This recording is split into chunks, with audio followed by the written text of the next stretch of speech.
नमस्कार। प्रस्तुत है आपके सामने सेट 3 मैथमेटिक्स दिसंबर 2021 को हुए क्लास 10th की आंसर की। प्रश्न 1 का उत्तर है, जो सही उत्तर है वो ऑप्शन बी है 4/5।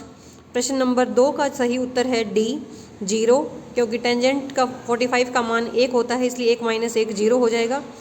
और क्वेश्चन नंबर 3, एक बिंदु Q से एक वृत्त पर स्पर्श रेखा की लंबाई 24 सेंटीमीटर है और केंद्र से Q की दूरी 25 सेंटीमीटर है, तो वृत्त की त्रिज्या कितनी होगी? 7 सेंटीमीटर होगी। इसका ऑप्शन नंबर ए है। क्वेश्चन नंबर 4, 5 सेंटीमीटर त्रिज्या वाले वृत्त के बिंदु P पर स्पर्श रेखा PQ केंद्र O से होकर जाने वाली एक रेखा को बिंदु Q पर इस प्रकार मिलती है कि OQ बराबर 12 सेंटीमीटर है, तो लंबाई PQ की कितनी होगी? वो होगी वर्गमूल 119। Option number D.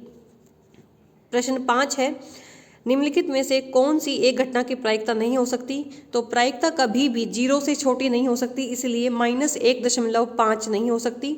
तो करेक्ट आंसर इसका हो जाएगा option number B. Question number 6, tangent A का मान हमेशा 1 से कम होता है। ट्रू फॉल्स बताने थे, तो ये फॉल्स होता है, क्योंकि 1 से कम नहीं होता, 1 से ज़्यादा भी हो सकता है। प्रश्न नंबर 7 है, Q के बढ़ने पर साइन Q का मान बढ़ता है। ये बिल्कुल सही बात है, क्योंकि साइन Q एक इंक्रीजिंग फंक्शन है, तो जैसे जैसे हम इसका एंगल बढ़ाएंगे साइन का मान बढ़ता जाएगा। उसके बाद प्रश्न 8 है, एक वृत्त की 2 बिंदुओं पर प्रतिच्छेद करने वाली रेखा क्या कहलाती है?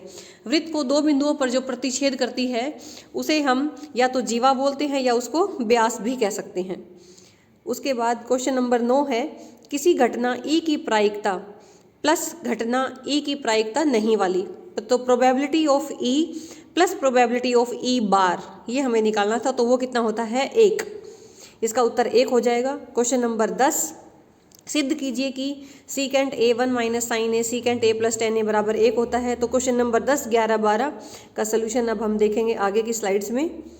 तो क्वेश्चन नंबर 10 देखिए पहले, तो इसकी हमने पहले लेफ्ट हैंड साइड ली है, तो लेफ्ट हैंड साइड में जितने भी एंगल्स हैं उनको साइन कोस में चेंज कर लिया, फिर वो राइट हैंड साइड अपने आप आ जाती है। तो सीकेंट A कितना होता है? 1/cos A, 1 minus sine A, secant A को फिर से 1/cos A, sine A by cos A लिखा। यहाँ से इसका ये एज इट इज़ लिखा है पहले वाला, दूसरे वाले में से एलसीएम ले लिया cos A, 1 minus sine A, 1 plus sine A होता है 1 minus sine square A minus B, A plus B का फॉर्मूला लगा दिया यहाँ।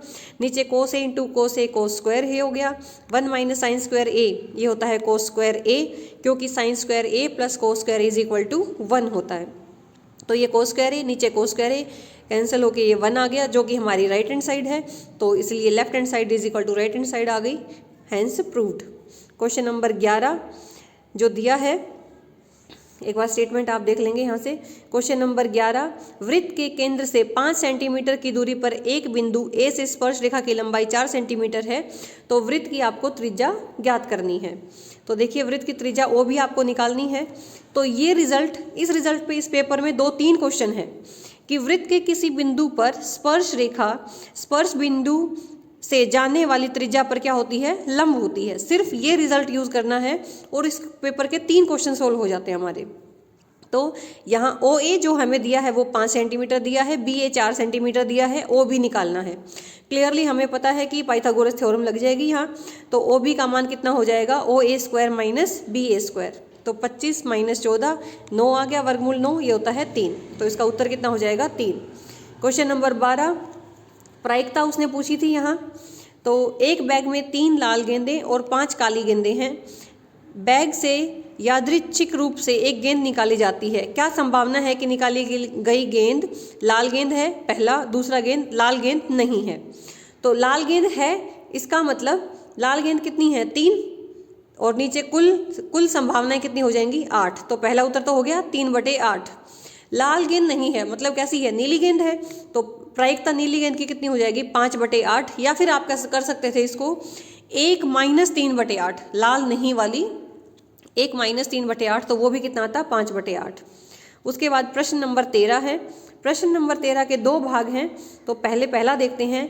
एक टावर जमीन पर लंबवत खड़ा है। जमीन पर एक बिंदु से जो टावर के पैर से 15 मीटर दूर है, टावर के शीर्ष का उन्नयन कोण 60 डिग्री पाया जाता है। टावर की ऊंचाई की गणना करें। तो टावर की ऊंचाई निकालनी है। तो देखिए ये हमने टावर बनाया है, इसकी आधार किसी बिंदु से जो दूरी है वो 15 मीटर है और कोण जो है 60 डिग्री का दे रखा है आपको। तो कोण का फॉर्मूला टेंजेंट आपको पता है कि टेंजेंट 60, क्योंकि जो निकालना है और जो दे रखा है वो परपेंडिकुलर निकालना है, बेस दे रखा है। परपेंडिकुलर और बेस यूज़ होते हैं हमारे टेंजेंट में, तो इसलिए फॉर्मूला हम टेंजेंट का यूज़ करेंगे। तो टेंजेंट 60 बराबर P/B, P को हमने मान लिया x, जो निकालना है उसे x मान लिया, B 15 दे रखा है, तो यहाँ से हमने x का मान निकाल दिया, x हमारा आ गया 15 वर्गमूल 3। तो ये इसका सॉल्यूशन हो गया।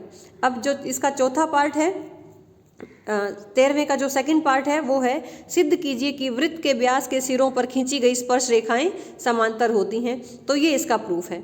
अब ये जो दो रेखाएं हैं, दो स्पर्श रेखाएं हैं, ये हमें समांतर प्रूव करनी है। तो ये एक डायमीटर खींचा है, ये 90 डिग्री के कोण बनाते हैं और ये सारे 90 के होते हैं, क्योंकि समांतर रेखा के ऊपर अगर वृत्त से कोई लाइन खींचते हैं तो वो 90 डिग्री के कोण बनाती है।